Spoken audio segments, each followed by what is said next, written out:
put up Allie's hair quickly, no comb, no nothing, just so she could see.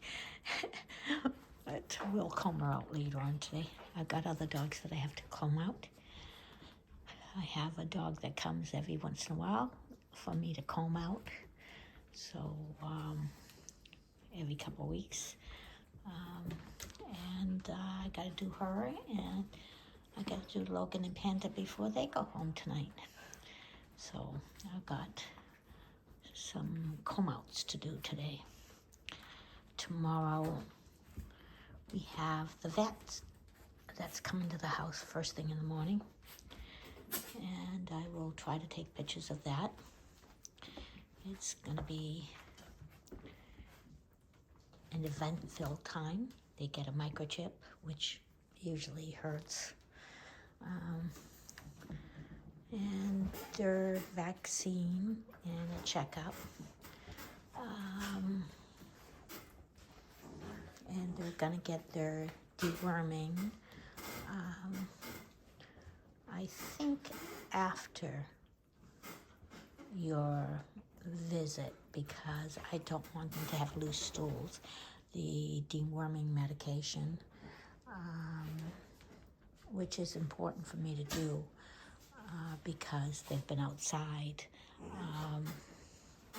You want to do deworming when they've been outside. If they're winter puppies like Yoshi's are gonna be, you don't really have to deworm them, but we do anyway because the vets insist on it when they come. But if they've already been done, there is no, insisting. You just say, no, it's been done.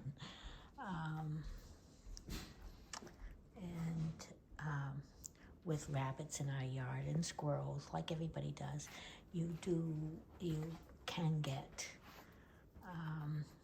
intestinal parasites.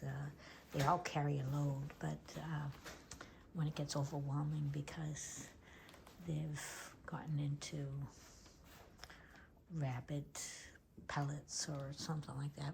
I don't think these puppies have at all, but we're still gonna do the deworming.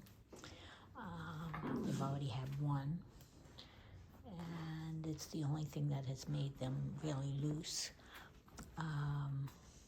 But within 1 or 2 days, it goes away.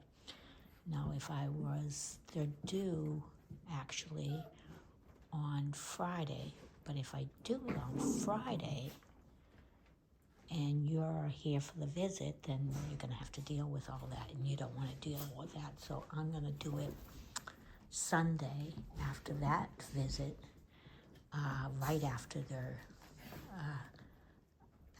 done with the visit. So 2 days, and 2 days is no big deal, one way or another. So yeah, we've got that to do. And after the vet, they're sore.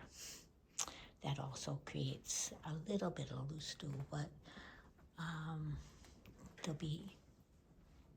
they'll go from not being sore at all to really sore.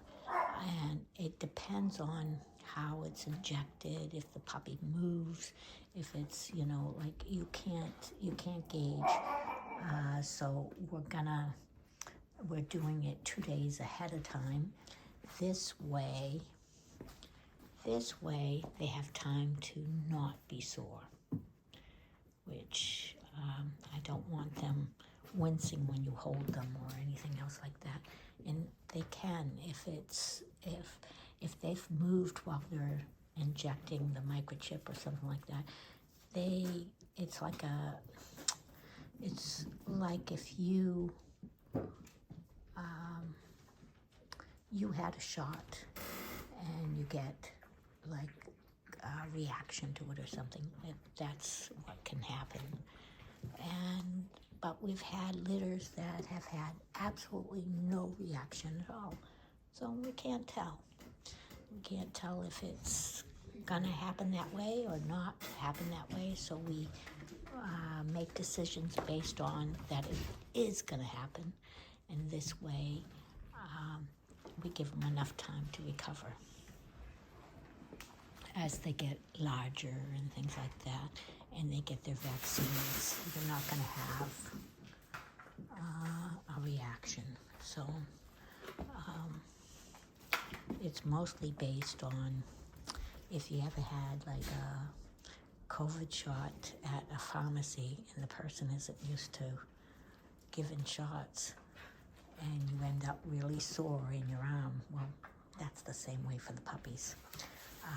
If they move, humans will stay in one position and not move, but puppies tend to move while they're doing it, and so therefore it can hurt. And so I'm sorry for the long-winded explanation, but thought you should, or you would want to know. The puppies are upstairs. I exercised this morning, so I have them up here in the afternoon for their session. They'll get another session before bedtime, as usual. So it will be a good play session this afternoon.